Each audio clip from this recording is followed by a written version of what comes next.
大家好，今日係5月10號星期六。今日標題係恒指收穿0.618阻力。咩叫0.618阻力呢？一陣同大家講解下。咁個副標題呢，就係首次升抵保力加通道頂，往往呢係受阻而回。一陣會舉啲例子俾大家睇下嘅。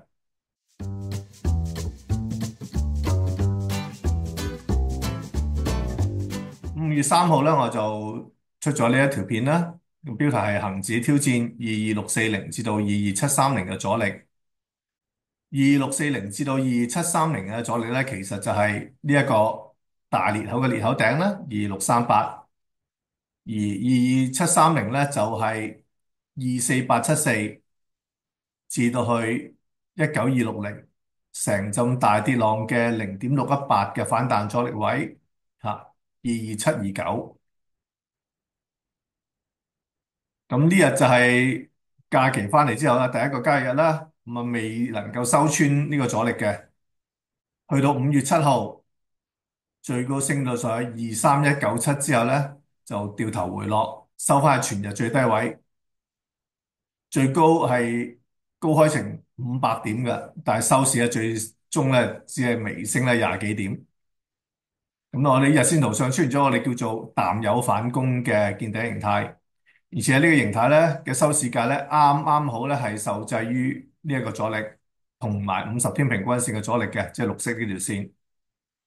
咁上個禮拜就提到啦，5月3號係一個六星日，咁所以個轉向效應咧就係2號，一係6號。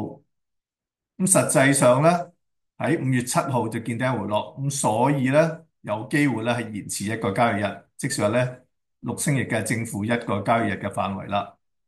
5月7號咧就係屬於正負一個交易日嘅範圍裏邊啦，加上有呢個淡有反攻嘅形態咧，咁短線咧有條件喺呢度見頂回落。不過技術上咧個走勢暫時仍然都係偏強嘅。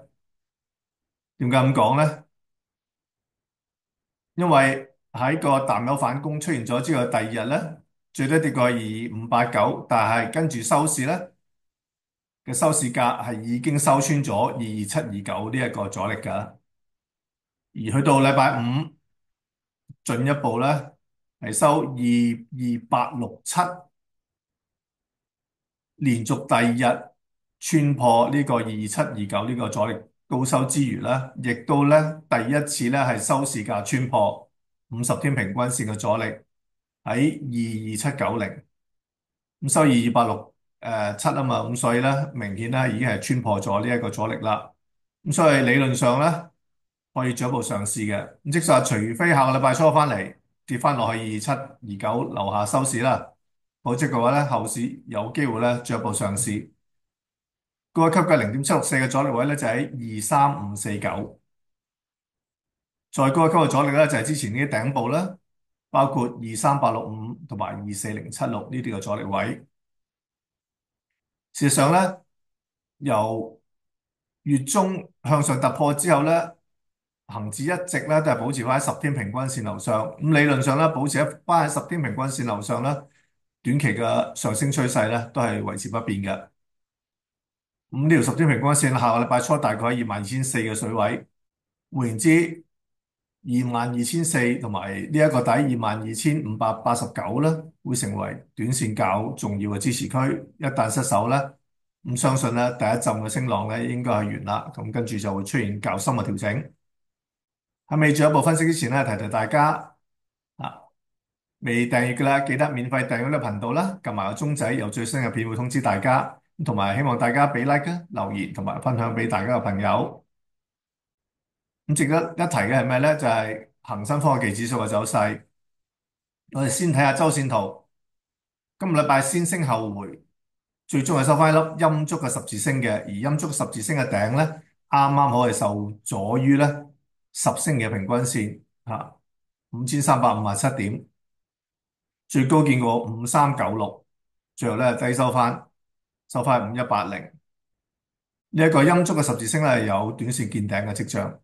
事實上，去睇翻日線圖啦，左邊嘅日線圖啦，喺5月7號最高見過5396之後咧，隨即咧最終咧係以一個我哋叫穿頭破腳，一支陰燭包住呢個十字星啊嘛，一個穿頭破腳嘅形態，係低收，亦都係咧一個陰陽燭見頂形態嚟嘅。而且佢個高位咧，亦都係啱啱受制於50天平均線同埋保力加通道上限線，黑色呢條。咁喺啲咁重要嘅阻力位嗰度出現一個利淡形態咧，都係一個短線見頂嘅信號。不過去到禮拜五咧，仍然守住條10天線，最低見過5117，唔同翻之前嘅頂5077咧，就組成咗現階段嘅重要嘅支持區啦。如果下禮拜初翻嚟跌穿埋5077至5117呢個支持區咧，咁咧就應該係較大調整嘅開始啦。另外副標題咧就提到啦，第一次抵達保利加通道頂，往往咧都係受阻而回。對於唔認識咩叫保利加通道嘅朋友，我簡介下啦。呢一個就係典型嘅保利加通道啦，有3條線所組成，中間呢條中軸線其實就係20天嘅平均線嚟嘅嚇，簡單嘅20天移動平均線嚇，simple moving average。咁呢個係中軸線啦，而由中軸線去上下加減兩個標準差 standard deviation 咧，咁咧就會構成咗上限線同埋下限線，或者我哋叫通道頂啦，或者通道底。咁基本上由呢3條線所組成嘅。咁咩叫兩個標準差咧？咁根據統計學啦，呢個常態分布裏邊啦，中間價位或者平均值啦嘅兩個標準差咧，往往咧係已經包括咗95%嘅走勢，即係話咧有90%嘅價格咧都會係喺呢兩個標準差嘅範圍之內嘅。換言之，有95%嘅機會咧，價格咧會喺通道嘅波幅之內係橫行上落，所以每當跌到去通道底，我哋就可以買入，去到通道頂咧就可以沽出嚇。睇翻近期呢個例子啦，頭先所講嘅恒生科技指數5月7號啱啱去到通道頂高開之後，就隨即低收翻，呢度好明顯係受到阻力啦。同埋係咩叫第一次去到啊？咁由低位一路升上嚟，今次咧係第一次掂到咧保利加通道頂嘅，咁跟住咧就掉頭回落啦。另外啲例子，騰訊喺5月7號最高見過509.50之後咧，就大幅回落，最終咧係收翻全日嘅最低位，亦都出現一個穿頭破腳嘅陰陽燭見底形態。而且高位咧啱啱好係受制於呢一條保利加通道嘅上限線啦。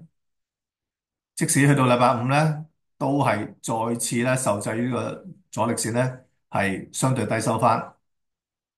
隔離呢邊嘅阿里巴巴9988都係啦，5月7號喺127嘅水平高開，隨即咧就由保利加通道上限線掉頭回落，亦都係收咗一個穿頭破腳嘅陰陽燭見底形態。禮拜五嘅反彈咧，都仲未挑戰翻呢個頂嘅。仲有兩隻個股，左邊呢隻咧就係商湯啦，20號啦。咁同樣咧喺5月7號最高見過1個毛8之後咧，啱啱好咧就喺通道上限線嗰度回落啦。去到禮拜五咧都係低收。攜程9961，佢去到禮拜3、禮拜4連續2日都挑戰保利加通道上限線。去到禮拜四咧，創下近期新高495.40，但係收市咧啱啱好啦，以一個射擊之星咧，收市價係受制於咧上限線阻力收市。去到禮拜五咧，亦都下跌添啦，跌翻落去478蚊嘅水平。咁顯然咧，都係咧受到咧通道上限線嘅阻力嘅。除咗港股之外咧，美股道瓊斯工業平均指數咧，都係咧啱啱去到通道頂咧就回啦。截至到5月8號嗰日咧，最高升到41773，然後咧以一個射擊之星係低收翻嘅射擊之星嘅頂咧，啱啱好咧係去到保利加通道頂，亦都去到之前成陣大跌浪嘅0.618嘅反彈阻力位41841。5月8號最高見過41773之後咧就回落翻，咁好明顯咧係受制於咧呢一紮嘅阻力啊，包括埋保利加通道頂啦。咁由以上種種例子咧，就可以睇得到啦。啊，保利加通道頂咧，第一次去到咧，通常咧都有一定嘅轉向威力嘅。啊，咁今日同大家講係咁多，下個禮拜再同大家分享其他市況啦。拜拜。